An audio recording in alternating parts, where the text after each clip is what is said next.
हाय YSC news में आप तमाम लोगों का स्वागत और इस्तकबाल है। जैसा कि इस दुनिया में बहुत से लोग आए और गए, कुछ लोगों ने यहाँ आकर के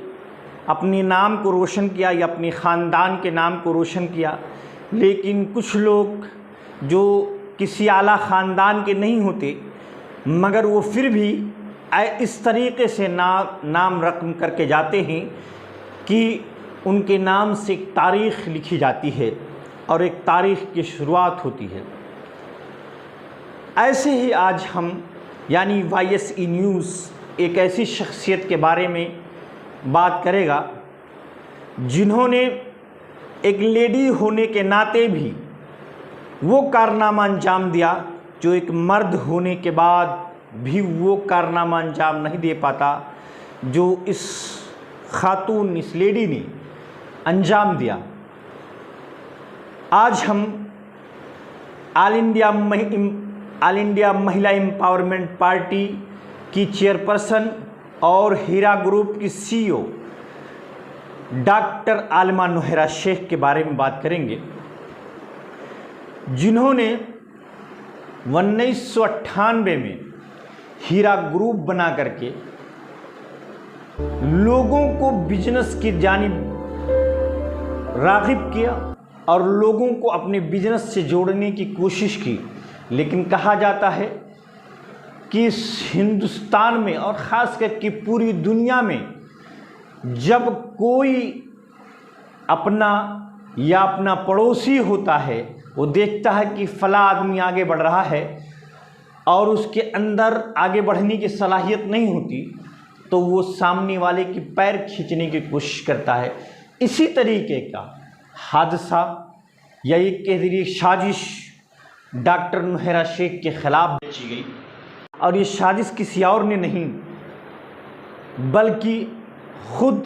अपनी कौम के एक रहनुमा,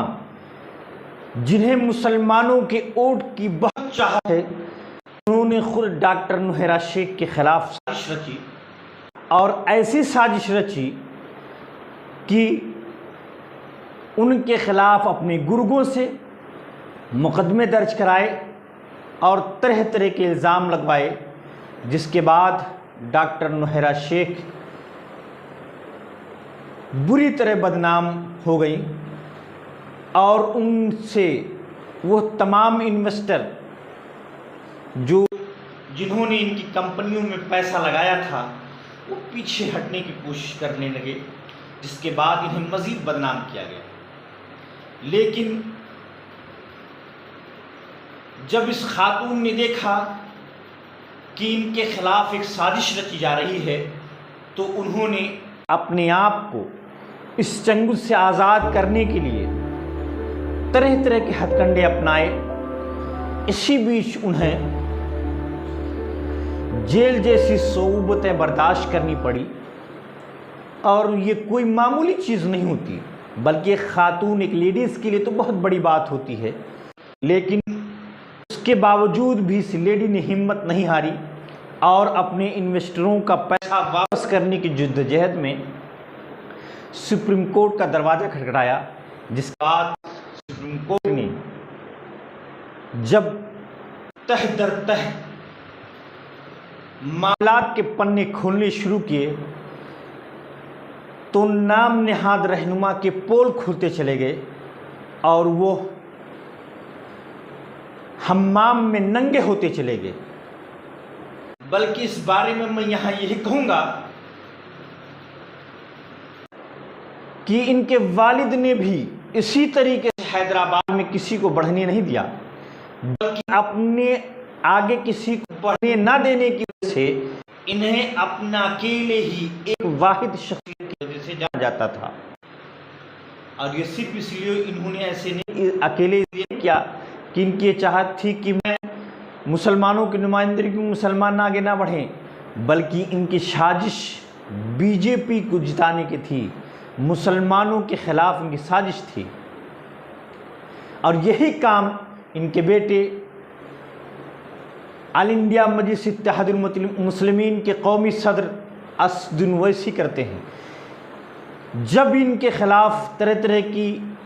साजिशें रची गई और असदुद्दीन ओवैसी साहब ने इनके साथ ऐसी हरकतें की, तो फिर इन्होंने तमाम हरबे यूज़ किए और उसके बाद इन्होंने भी देखा कि असदुद्दीन ओवैसी ने सियासी पकड़ होने की वजह से इनके साथ इस तरह के कारनामे अंजाम दिए, तो इन्होंने अपने नाम से ऑल इंडिया महिला एम्पावरमेंट पार्टी कायम की, जो 2017 में कायम की गई, ताकि इसके ज़रिए वो ख़वातीन को जोड़ सकें जिनके ख़िलाफ़ मर्द हजरात जुल्म करते हैं। और माशाअल्लाह अब ये एक बिजनेसमैन लेडी के अलावा एक सियासी लीडर के तौर पर भी सामने आ गई हैं। यानी एक तरीके से कहा जाए कि डॉक्टर नुहैया शेख ने जिद्दोजहद की जो तारीख लिखी, उसमें जहां बिजनेसमैन के तौर पर खुद को उभारा, वहीं उन्होंने एक पॉलिटिशियन के तौर पर भी खुद को निखारने की कोशिश की और आज माशाअल्लाह वो काफ़ी कामयाब हैं। इसीलिए मैं कहूँगा कि आप लोग हीरा ग्रुप के साथ खुद जुड़ें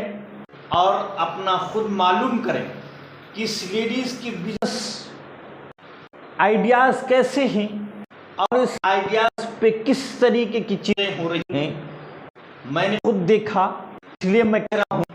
कि इस लेडीज़ की बिजनेस आइडियाज़ बहुत बेहतरीन है। अगर मुसलमान इनसे जुड़ता है या दीगर कौमें इनसे जुड़ती हैं तो एक बेहतरीन फ़ायदा इससे मिलेगा और इनकी पार्टी सियासी पार्टी से जुड़ने के बाद आपको वो चीज़ें मिलेंगी जो दीगर पार्टी में नहीं मिलती। इसीलिए अब आखिर सिर्फ ये बताऊंगा कि मैं इस आयरन लेडी की कुछ तस्वीर और वीडियो आप लोगों से शेयर करूंगा कि इस लेडीज़ ने